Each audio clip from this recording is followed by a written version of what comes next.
வணக்கம். இந்த கிளாஸில் பிழைகள் பற்றி பார்க்க போகிறோம். எரர் அனாலிசிஸ் அப்படின்னு சொல்கிறோம். பிழை பகுப்பாய்வு. பிழைகள் அப்படிங்கிறது நம்ம அளவீட்டில் தவிர்க்க முடியாதது அப்படிங்களா. நம்ம படிச்சுட்டு இருக்கிற சாப்டர் வந்து அளவீடுகள், மெஷர்மெண்ட்ஸ்.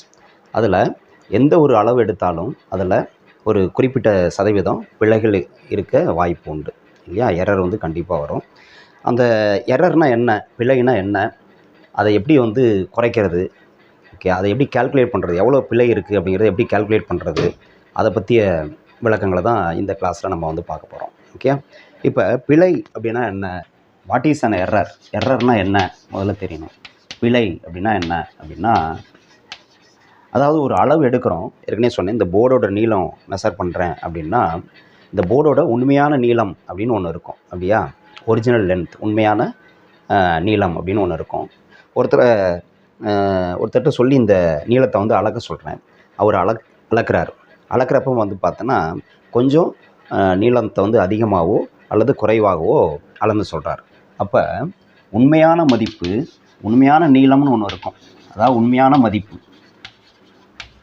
மதிப்பு அப்புறம் அவர் அளந்து சொல்கிறார்ல அந்த மதிப்பு, ரெண்டுக்கு இடையில் உள்ள வித்தியாசம் அளவிடப்பட்ட மதிப்பு. உண்மையான மதிப்பு, அளவிடப்பட்ட மதிப்பு, ரெண்டுக்கு இடையில் உள்ள டிஃப்ரென்ஸ். ஏன் டிஃப்ரென்ஸ்னு சொல்கிறோன்னா மைனஸ்ன்னு சொல்லக்கூடாது. ஓகேயா. டிஃப்ரென்ஸ்னால் என்னது, இதிலேருந்து இதை கழிக்கலாம், இதிலேருந்து இதை கழிக்கலாம். ஓகே, ஏன்னா உண்மையான மதிப்பை விட அவர் அதிகமாக சொல்லலாம், அதில் உண்மையான மதிப்பை விட அவர் வந்து கம்மியாக சொல்லலாம். உண்மையான இதனுடைய மதிப்பு வந்து 1.38 மீட்டர் அப்படின்னு வச்சுக்கோமே. அவர் சொல்கிறது வந்து 1.36 மீட்டர் அப்படின்னு சொல்கிறார், கம்மியாக சொல்கிறார். அப்போ வந்து என்னது, ரெண்டுக்கும் டிஃப்ரென்ஸ் இருக்குது. எவ்வளோ டிஃப்ரென்ஸ் இருக்குது? 0.02 மீட்டர் டிஃப்ரென்ஸ் இருக்குது இல்லையா. இப்போ இதுதான் வந்து பிழை. உண்மையான மதிப்பிற்கும் அளவிடப்பட்ட மதிப்பிற்கும் இடையில் உள்ள டிஃப்ரென்ஸ் இருக்கு இல்லையா, வித்தியாசம் இருக்கு இல்லையா, அதுதான் வந்து பிழைன்னு சொல்கிறோம்.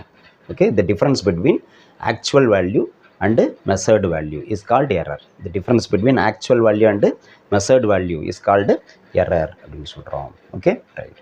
இப்போ ஒரு அளவுகள் இருக்குது. அந்த அளவுலேருந்து எப்படி உண்மையான மதிப்பை நம்ம கண்டுபிடிக்கிறது அப்படிங்கிறத பார்ப்போம் முதல்ல. இப்போ ஒரு சிம்பிள் பெண்டுலம் நம்மளுக்கு தெரியும். சிம்பிள் பெண்டுலம்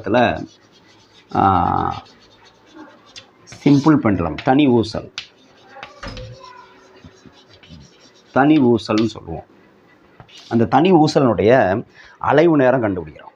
ஓகே, அலைவு நேரம் கண்டுபிடிக்கிறதுக்கு, அலைவு நேரம்னா என்னது, தனி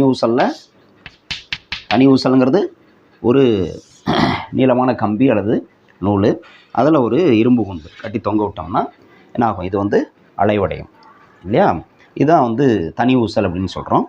இதில் அலைவு நேரம் அப்படின்னா என்னென்னா, அலைவு நேரம் அப்படின்னு சொல்லுவோம். அலைவு நேரம் அதாவது டைம் பீரியட் அப்படின்னு சொல்லுவாங்க. Period of oscillation, time period of oscillation சொல்கிறோம். பீரியட் ஆஃப் ஆசிலேஷன் அலைவு நேரம் அப்படின்னா என்னென்னா, time taken to complete one oscillation. ஒரு முழு அலைவுக்கு எடுத்துக்கொள்ளக்கூடிய நேரம் தான் அலைவு நேரம்னு சொல்லுவோம். முழு அலைவுனா என்ன அப்படின்னா, இப்போ உதாரணத்துக்கு இந்த குண்டு வந்து இந்த எண்டில் இருக்குது, இந்த ஓரத்துக்கு இப்படி இழுத்து கொண்டு வரேன். ஓகே, இங்கே தான் ஸ்டார்டிங் பாயிண்ட். விட்டனா என்ன ஆகும், இது அப்படியே இந்த எண்டுக்கு போகும் இல்லையா. இந்த எண்டுக்கு போயிட்டு மறுபடி இந்த எண்டுக்கு வரணும். வந்தால் தான் ஒரு முழு அலைவு அப்படின்னு சொல்கிறோம். இதுதான் ஒன் கம்ப்ளீட் ஆசிலேஷன். இந்த ஒன் கம்ப்ளீட் ஆசிலேஷனுக்கு எவ்வளோ நேரம் ஆகுது அப்படிங்கிறத நான் கண்டுபிடிக்கிறேன். அதுதான் டைம் பீரியட். இது வந்து ஒருத்தர் வந்து மெஷர் பண்ணுறாரு. ஒரு 5 ட்ரையல்ஸ் எடுக்கிறார். முதல் தடவை கண்டுபிடிக்கிறாரு. அப்போ அவருக்கு வந்து வேல்யூ எவ்வளோ கிடைக்குது அப்படின்னா, நல்லா கவனிங்க, அதை வந்து நான் T1 வச்சுக்கிறேன். T1 எவ்வளோ கிடைக்குது அப்படின்னா, ஒரு 2.50 செகண்ட் அப்படின்னு கிடைக்குது. அடுத்து இன்னொரு தடவை மெஷர் பண்ணுறாரு, இன்னொரு ட்ரையல். அவருக்கு வந்து என்ன கிடைக்குதுன்னா 2.52 செகண்ட் அப்படின்னு கிடைக்குது. இன்னொரு தடவை மெஷர் பண்ணுறாரு, தேர்டு ட்ரையல் கண்டுபிடிக்கிறாரு. அப்போ என்ன கிடைக்குதுன்னா 2.48 செகண்ட் அப்படின்னு கிடைக்குது. இன்னொரு தடவை மெஷர் பண்ணுறாரு. அப்போ அவருக்கு என்ன கிடைக்குதுன்னா 2.54 செகண்ட் அப்படின்னு கிடைக்குது. இன்னொரு தடவை மெஷர் பண்ணுறாரு, 2.4 2.49 செகண்ட் அப்படின்னு கிடைக்குது. இந்த மாதிரி 5 அளவுகள் கிடைக்குது. பார்த்திங்கன்னா ஒன்றுக்கு ஒன்று க்ளோஸாக இருக்குது. ஒரு 2, 3, 0.02 ஆர் 0.05 இவ்வளோ தான் டிஃப்ரென்ஸ் இருக்குது. ஓகேங்களா? அந்த மாதிரி கிடைக்குது. 5 அளவுகள் கிடைக்குது அவருக்கு 5 தடவை செய்கிறப்ப. இப்போது இதிலிருந்து உண்மையான மதிப்பை எப்படி கண்டுபிடிக்கிறது? உண்மையான மதிப்பு எப்படி கண்டுபிடிக்கும் அவருக்கு? இதை வந்து அளந்தால் தான் நம்மளுக்கு வந்து உண்மையான மதிப்பே தெரியும் இல்லையா? அளவு எடுக்கும்போது இத்தனை டிஃப்ரென்ஸ் வந்து இருக்குது. இவ்வளோ ஒவ்வொன்றும் ஒவ்வொரு மாதிரி மதிப்பு வந்து கிடச்சிருக்கு. இப்போ இதிலேருந்து உண்மையான மதிப்பை எப்படி சார் கண்டுபிடிக்கிறது அப்படின்னா, இதுக்கு ஆவரேஜ் எடுக்கணும். மீன் சராசரி கண்டுபிடிக்கணும். சராசரி கண்டுபிடிச்சோம்னா நம்ம வந்து உண்மையான மதிப்பை கண்டுபிடிச்சிடலாம். அப்போ அளவிடப்பட்ட மதிப்புகள்லேருந்து உண்மையான மதிப்பை நம்ம கண்டுபிடிக்கணும். உண்மையான மதிப்பை கண்டுபிடிக்கிறோம். எப்படி கண்டுபிடிக்கிறோம்? இதுக்கு சராசரி கண்டுபிடிக்கிறோம். ஸோ இந்த அளவுகள்லேருந்து இப்போ நான் உண்மையான மதிப்பை கண்டுபிடிக்க போகிறேன். உண்மையான மதிப்பு, அதாவது ட்ரூ வேல்யூ, உண்மையான மதிப்பு. இது வந்து என்னது? True value, original value, original time period. Okay, அது கண்டுபிடிக்கிறேன். அது என்னது அப்படின்னா, இந்த எல்லா அந்த அப்சர்வ்டு வேல்யூஸ் இருக்கு இல்லையா, அளவிடப்பட்ட மதிப்புகள் இருக்கு இல்லையா, அது எல்லாத்துக்கும் சராசரி கண்டுபிடிக்கணும், மீன் கண்டுபிடிக்கணும். அப்போ என்னது? T1 + T2 + T3 + T4 + T5 divided by எத்தனை மதிப்பு இருக்குது? 5 மதிப்பு இருக்குது. ஸோ டிவைடட் பை 5 பண்ணுறேன். ஓகே, இப்போ என்ன வரும் பாருங்கள், நமக்கு எல்லாத்தையும் ஆட் பண்ணுவோம். 2.50 + 2.52 2.52 + 2.48 2.48 + 2.54 2.54 + 2.49 2.49 இப்படி கிடைக்குது 5 மதிப்புகள். இது எல்லாத்தையும் ஆட் பண்ணி டிவைட் பை 5 பண்ணுறேன். இப்போ ஆட் பண்ணுறேன், எல்லா வேல்யூஸும் ஆட் பண்ணுறேன். பார்த்திங்கன்னா 2.50 2.50 + 2.52 + 2.48 + 2.54 + 2.49 டோட்டல் வந்து 12.53 கிடைக்குது. 12.53 டிவைடட் பை 5. இதை டிவைட் பை 5 பண்ணோம்னா என்ன வேல்யூன்னா 2.506ன்னு வருது. 2.506 ரவுண்ட் ஆஃப் பண்ணிக்கிறேன். ஏன்னா நமக்கு மெத்தட் வேல்யூஸில் எல்லாமே வந்து டெசிமல் பாயிண்ட்டுக்கு அப்புறம் 2 டிஜிட்ஸ் இருக்கிறதுனால இதோட நான் வந்து கட் பண்ணிக்கிறேன். ஓகே, கட் பண்ணோம்னா நமக்கு வந்து என்ன கிடைக்குதுன்னா 2.5, இது வந்து கிரேட்டர் தேன் 1 இல்லையா, அதனால் ஒன்று ஆட் பண்ணுறோம். இப்போ கிரேட்டர் தென் 5, அதனால் இந்த ஜீரோட ஒன்று ஆட் பண்ணுறோம். 2.51 ரவுண்ட் ஆஃப் பண்ணி எழுதிக்கிறேன். அப்போ 2.51 செகண்ட். இதுதான் என்னது? உண்மையான வேல்யூ. ஓகே, மீன் வேல்யூ அப்படின்னு சொல்லலாம். இதை வந்து நான் TMன்னு வச்சுக்கிறேன். TMனா mean time period. Mean time period அதாவது சராசரி அலைவு நேரம். இந்த சராசரி அலைவு நேரம்னா அது உண்மையான அலைவு நேரம், உண்மையான மதிப்பு. அந்த தனி ஊசலினுடைய உண்மையான அலைவு நேரம் இதுதான் 2.51 செகண்ட். இது கண்டுபிடிச்சாச்சு. இது தெரியணும். இப்போ நமக்கு இது எப்படி கண்டுபிடிச்சோங்கிறது தெரியுது. அப்போ TM என்ன கண்டுபிடிச்சிருக்கோம் அப்படின்னா 2.51 செகண்ட் அப்படின்னு கண்டுபிடிச்சிட்டோம். இதுதான் உண்மையான மதிப்பு. ஓகே, இப்போ என்ன பண்ணணும், நம்மளுடைய நோக்கம் என்ன அப்படின்னா, இந்த உண்மையான மதிப்பு அடுத்தது எவ்வளோ பிழை இருக்குது அப்படிங்கிறத பார்க்கணும். இதில் வந்து என்னது? எவ்வளோ பிழை இருக்குது, நம்ம கண்டுபிடிச்ச வேல்யூவில் எவ்வளோ பிழை இருக்கலாம், அதாவது இந்த மதிப்பில் எவ்வளவு அதிகமாகவோ அல்லது கம்மியாகவோ இருக்கலாம் அப்படிங்கிறத பார்க்கணும். ஓகே, சரி, அதுதான் நம்மளுடைய நோக்கம். எவ்வளோ பிழை இருக்கலாம் அப்படிங்கிறதுக்கு மேக்ஸிமம் அல்லது மினிமம் எவ்வளோ பிழை இருக்கலாம் அப்படிங்கிறத நம்ம கண்டுபிடிக்கணும். இப்போ நம்ம கண்டுபிடிச்சிருக்கிறது வந்து என்னது? உண்மையான மதிப்பு கண்டுபிடிச்சிருக்கோம். இப்போ இதிலிருந்து நம்ம பிழைகள் எப்படி கண்டுபிடிக்கிறது அப்படின்னு பார்ப்போம். பிழைகள் கண்டுபிடிக்கிறதுக்கு என்ன பண்ணணும்? முதல்ல இது ஒவ்வொன்றிலையும் எவ்வளோ பிழை இருக்குது அப்படின்னு கண்டுபிடிக்கணும். இந்த ஒவ்வொரு மெத்தட் வேல்யூ இருக்குல்ல, நம்ம அளவிடப்பட்ட மதிப்புகள், அந்த ஒவ்வொரு அளவிடப்பட்ட மதிப்புலையும் எவ்வளோ பிழை இருக்குதுன்னு கண்டுபிடிக்கணும். அப்போ நம்ம உண்மையான மதிப்புன்னு எதை சொல்கிறோம்? இதை சொல்கிறோம் 2.51.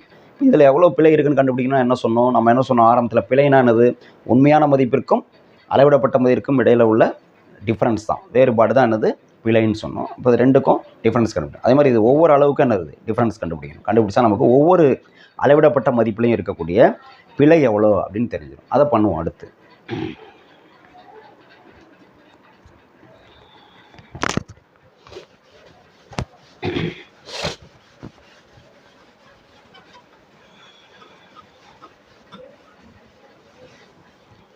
இப்போது இந்த T1 அதில் எவ்வளோ பிழை இருக்குது அப்படின்னா அது வந்து நான் என்ன எழுதுகிறேன், டெல்டா T1 எழுது. டெல்டா T1னா T1ல் இருக்கக்கூடிய பிழை அப்படின்னா என்னது, T1க்கும் TMக்கும் உள்ள டிஃப்ரென்ஸ் தான், சப்ட்ராக்ட் பண்ணணும்னு அவசியம் இல்லை. அப்போ பெருசுலேருந்து சின்னதை சப்ட்ராக்ட் பண்ணிக்கலாம். அதாவது this is T1 minus TM, ரெண்டுக்கு இடையில் உள்ள டிஃப்ரென்ஸ். இந்த மாதிரி மாடுலஸ் போட்டால் இதோடைய எண் மதிப்பு மட்டும் தான். இது வந்து ப்ளஸ்லையும் கிடைக்கலாம் மைனஸ்லையும் கிடைக்கலாம். ஆனால் நம்ம என்னது அதோடைய நம்பர் மட்டும் தான் எடுத்துக்கிறோம், பாசிட்டிவில் எடுத்துக்கிறோம். ஸோ T1 என்னது 2.50. அப்போ 2.50 மைனஸ் 2.51 என்ன வரும் டிஃப்ரென்ஸு, 2.50 மைனஸ் 2.51னா மைனஸ் 0.01 வரும். அதுக்கு தான் அந்த மாடுலஸ் போட்டுருவோம், மைனஸ் போடக்கூடாது. அப்போ 0.01 செகண்ட். இதெல்லாமே யூனிட்ஸ் எல்லாமே செகண்ட்ஸில் தான் இருக்குது, அதனால் அந்த டிஃப்ரென்ஸும் செகண்ட்ஸில் இருக்குது, 0.01 செகண்ட். இதே மாதிரி டெல்டா T2 கண்டுபிடிக்கிறேன். டெல்டா T2 என்ன வரும், T2 minus TM equal to T2 என்னது 2.52, therefore 2.52 மைனஸ் TM வந்து 2.51 தான், 2.51 ஈக்குவல் டு என்ன டிஃப்ரென்ஸ் வரும் 0.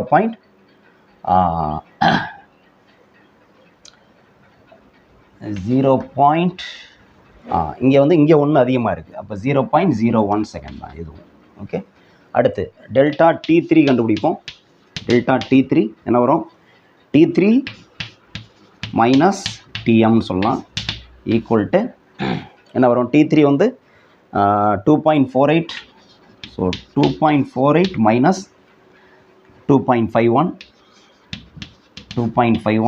என்ன வரும் டிஃப்ரென்ஸு 0.03 செகண்ட் வரும், 0.03 செகண்ட். அடுத்து டெல்டா T4 என்ன வரும், delta T4 minus TM equal to T4 என்னது 2.54. அப்போ 2.54 மைனஸ் 2.51 என்ன வரும் 0.03 வரும், 0.03 செகண்ட். அடுத்து டெல்டா T5 கண்டுபிடிக்கணும். டெல்டா T5 அது என்னது, T5 மைனஸ் TM என்ன வரும், T5 வேல்யூ 2.49, பட் 2.49 மைனஸ் 2.51 என்ன வரும் டிஃப்ரென்ஸு 0.02 செகண்ட் அப்படின்னு வந்துடுது. ஸோ இதெல்லாம் வந்து என்னென்னா தனிப்பிழைகள் அப்படின்னு சொல்லுவோம், அப்சல்யூட் எரர் அப்படின்னு சொல்லுவாங்க. தனிப்பிழை, அப்சல்யூட் எரர், இது ஒவ்வொன்றும் வந்து என்னது அப்சல்யூட் எரர், தனிப்பிழை அப்படின்னு சொல்கிறது. தனிப்பிழை இப்போ நம்ம கண்டுபிடிச்சிருக்கிறது வந்து என்னென்னா தனிப்பிழை அப்படின்னு சொல்கிறது, தனிப்பிழை. அப்சல்யூட் எரர், அப்சல்யூட் எரர் அப்படின்னு சொல்லுவோம். தனிப்பிழை ஒவ்வொரு அளவுலையும் இருக்கக்கூடிய பிழை வந்து கண்டுபிடிச்சிருக்கோம். ஓகே, இப்போ அடுத்து நம்ம என்ன பண்ணோம், சராசரி பிழை கண்டுபிடிக்கணும். சராசரியாக நம்மளுடைய அளவுகளில் எவ்வளோ பிழை இருக்குது அப்படின்னு கண்டுபிடிக்கணும். சராசரி இதில் பார்த்தீங்கன்னா 0.01, 0.01, 0.03, 0.03, 0.02 ஒவ்வொன்றிலையும் ஒவ்வொரு மாதிரி பிழை இருக்குது. அப்போ சராசரியாக எவ்வளோ தான் பிழை இருக்குது நம்மளுடைய அளவுகளில் அப்படின்னு கண்டுபிடிக்கணும். அப்போ அதுதான் வந்து சராசரி பிழை, அதாவது மீன் எரர் கண்டுபிடிக்கணும், மீன் எரர் கண்டுபிடிக்கணும். அடுத்து வந்து மீன் எரர் கண்டுபிடிக்கலாம். இப்போ நம்ம கண்டுபிடிச்ச மதிப்புகள் இங்கே இருக்கட்டும். ஓகே, இப்போ மீன் எரர் அப்படிங்கிறது எப்படி கண்டுபிடிக்கிறது, மீன் எரர் சராசரி பிழை. இது வந்து இப்போ மேலே கண்டுபிடிச்சிருக்கிறது வந்து என்னது தனிப்பிழை, அப்சல்யூட் எரர், இது எல்லாமே. ஓகே, அடுத்து நம்ம கண்டுபிடிக்க போகிறது மீன் எரர், சராசரி பிழை. சராசரி பிழைனா என்ன அப்படின்னா, இப்போ நம்ம கண்டுபிடிச்சிருக்கோம்ல தனிப்பிழைகள், அது எல்லாத்துக்கும் சராசரி கண்டுபிடிக்கணும். அப்போ டெல்டா T1 டெல்டா T இதெல்லாம் இருக்குல்ல, இது எல்லாத்தையும் கூட்டி எத்தனை நம்பர் இருக்கோ அத்தனையால் டிவைட் பண்ணணும். அப்போ டெல்டா TMன்னு சொல்லலாம், அதை வந்து என்ன சொல்லலாம் டெல்டா TM. டெல்டா Tக்கு எல்லாமே வந்து மீன் கண்டுபிடிக்கிறோம், ஆவரேஜ் கண்டுபிடிக்கிறோம், அதுதான் வந்து என்னது delta TM. That is equal to என்னது டெல்டா T1, அதாவது modulus delta T1 plus modulus delta T2 plus modulus delta T3 plus modulus delta T4 plus modulus delta T5 divided by 5. எல்லாத்தையும் கூட்டி 5ஆல் டிவைட் பண்ணுறோம். இதுதான் வந்து மீன் எரர், சராசரி பிழை. இப்போ அதை பண்ணுவோம்.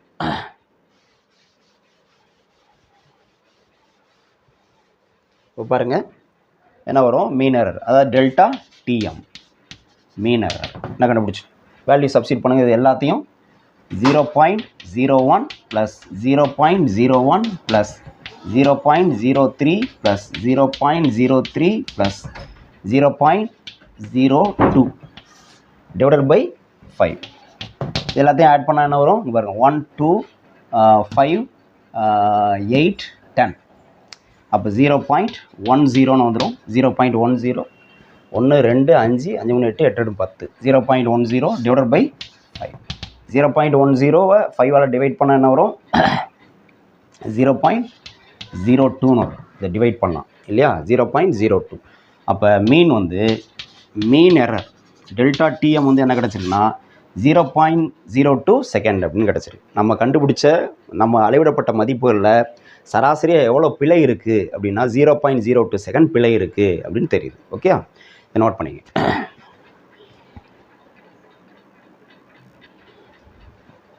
இப்போது சராசரி பிழை என்ன கண்டுபிடிச்சோம்னா டெல்டா டிஎம் எழுதுகிறேன். டெல்டா டிஎம் இது வந்து எவ்வளோ கண்டுபிடிச்சோம், 0.02 செகண்ட் கண்டுபிடிச்சோம். இது வந்து சராசரி பிழை இல்லையா, இது வந்து என்னது சராசரி பிழை, மீன் எரர்,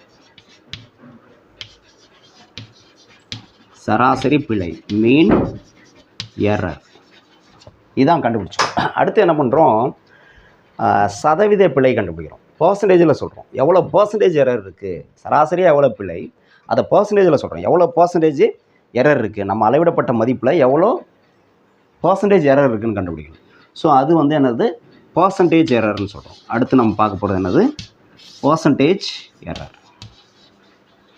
பர்சன்டேஜ் எரர் அப்படின்னா சதவீத பிழை, சதவீத பிழை அல்லது விழுக்காட்டு பிழைன்னு சொல்லுவாங்க. விழுக்காட்டு பிழை, சதவீதம் விழுக்காடு ரெண்டு ஒன்று தான். சதவீத பிழை அல்லது விழுக்காட்டு பிழை.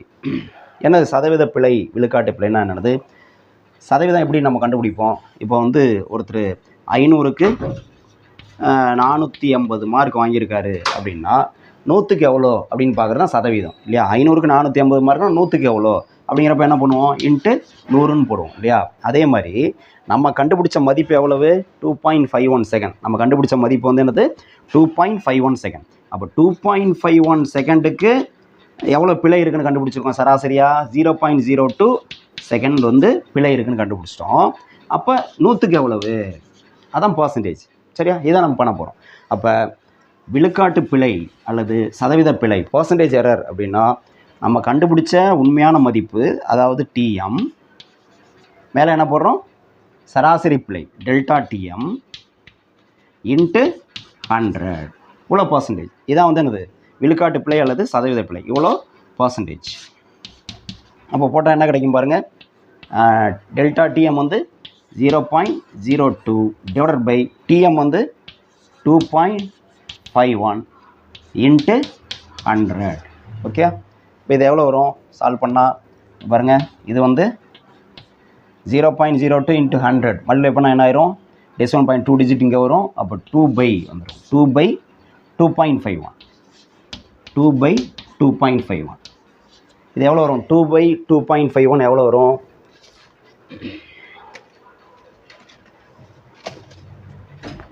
2/2.51 போட்டோம்னா 2/2.51 எவ்வளோ வருதுன்னா 0.79 அப்படின்னு வருது.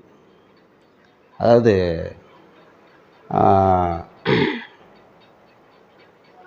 0.02 அதை வந்து 100ஆல் மல்டிப்ளை பண்ணிட்டோம்.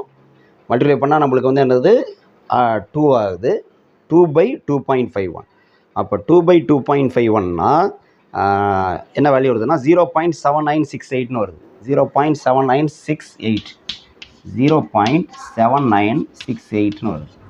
இதை ரவுண்ட் ஆஃப் பண்ணிக்குவோம், 2 டிஜிட்டோட ரவுண்ட் ஆஃப் பண்ணோம்னா என்ன வரும், 0.80 அப்படின்னு வரும். 0.80 செகண்ட்.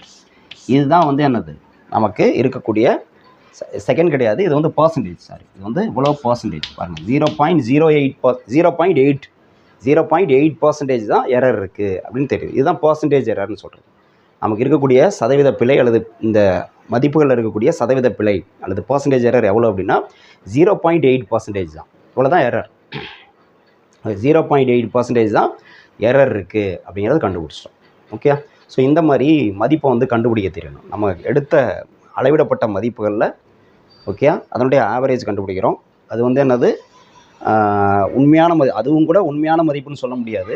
உண்மையான மதிப்பு க்ளோஸாக இருக்கும், ரொம்ப க்ளோஸாக இருக்குன்னு அர்த்தம். அதுலேயும் எரர் இருக்கும், பிழை இருக்கும், அதுலேயும் பிழை இருக்கும். அந்த பிழையை கண்டுபிடிக்கிறது தான் எவ்வளோ பர்சன்டேஜ் நம்ம கண்டுபிடிச்ச மதிப்பில் எவ்வளோ பிழை இருக்குது அப்படிங்கிறதுக்கு தான் அதுக்கு அடுத்து நம்ம பண்ண எவ்வளோ வேலைகளும்.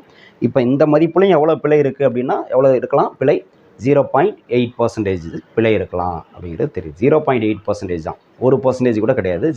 1% விட கம்மி 0.8% வந்து பிழை இருக்குது அப்படிங்கிறது தெரியுது. ஸோ நம்ம வந்து பிழைனா என்ன அப்படின்னு தெரியணும். அடுத்து வந்து அளவிடப்பட்ட மதிப்புகள்லேருந்து உண்மையான மதிப்புக்கு க்ளோஸாக இருக்கக்கூடிய ஒரு மதிப்பு, அதான் சராசரி கண்டுபிடிச்சா அதுதான் கிடைக்கும். உண்மையான மதிப்புன்னு கூட இதை சொல்ல முடியாது. உண்மையான மதிப்பு க்ளோஸாக இருக்கக்கூடிய ஒரு மதிப்பு கிடைக்குது. அதில் எவ்வளோ பிழை இருக்குது அப்படின்னு கண்டுபிடிக்கிறோம். அதுக்கு வந்து என்னது தனிப்பிழை முதல்ல கண்டுபிடிக்கிறோம், அப்சல்யூட் எரர் கண்டுபிடிக்கிறோம். ஒவ்வொரு அளவிடப்பட்ட மதிப்புலையும் என்ன பிழை இருக்குதுன்னு கண்டுபிடிக்கிறோம். அப்புறம் சராசரி பிழை கண்டுபிடிச்சோம், மீன் எரர் கண்டுபிடிச்சோம் இல்லையா. அதுக்கப்புறம் என்ன பண்ணோம், சதவீத பிழை கண்டுபிடிக்கிறோம், பர்சன்டேஜ் எரர் கண்டுபிடிக்கிறோம், எவ்வளோ பர்சன்டேஜ் எரர் இருக்குது அப்படின்னு சொல்லி. அப்போ இப்போ வந்து நம்ம வந்து இந்த தனி ஊசலுடைய அலைவு நேரத்தை எப்படி எழுதணும் அப்படின்னா, நம்ம கண்டுபிடிச்ச தனி ஊசலுடைய அலைவு நேரம் வந்து T = என்ன கண்டுபிடிச்சிருக்கோம் 2.51 செகண்ட் ப்ளஸ் என்னது 0.8 plus or minus 0.8 percentage error. இதில் வந்து எவ்வளோ பர்சன்டேஜ் எரர் இருக்குது அப்படின்னா ப்ளஸ் ஆர் மைனஸ் 0.8% அப்படி சொல்லலாம், பர்சன்டேஜில் சொல்லலாம். ஓகே. இல்லை நீங்கள் வந்து பின்னத்தில் சொல்லணும் அப்படின்னா பர்சன்டேஜில் சொல்லலாம். பின்னத்தில் சொல்லணும் என்ன பண்ணணும், இதுதான் வந்து என்னது பின்ன பிழைன்னு சொல்லலாம், அல்லது அந்த மீன் எரர்னு சொல்கிறேன், சராசரி பிழை அல்லது மீன் எரர்னு சொல்கிறேன். அதை வந்து பின்ன பிழைன்னு கூட சொல்லலாம், பின்ன பிழை அப்படின்னு சொல்லலாம், டெல்டா டிஎம். அப்போ இந்த இப்படியும் சொல்லலாம் எப்படின்னா 2.51 ப்ளஸ் ஆர் மைனஸ் இந்த ஆவரேஜ் எரர்னு சொன்னோம் இல்லையா, சராசரி பிழை மீன் எரர், அந்த மாதிரி அதுக்கு இன்னொரு பேர் பின்ன பிழைன்னு சொல்லுவாங்க 0.02. அப்போ ப்ளஸ் ஆர் மைனஸ் 0.02 செகண்ட் அப்படின்னு சொல்லலாம். 2.51ல் plus or minus 0.02 second. 0.02 second அதிகமாக இருக்கலாம், அல்லது 0.02 செகண்ட் வந்து கம்மியாக இருக்கலாம், இப்படி சொல்லலாம். இதுதான் வந்து உண்மையான மதிப்பு அப்படின்னு அர்த்தம். நம்ம அளவிடப்பட்ட மதிப்புகள்லேருந்து அந்த தனி ஊசலுடைய அலைவு நேரம் எவ்வளவு அப்படிங்கிறத நம்ம சொல்லிட்டோம்.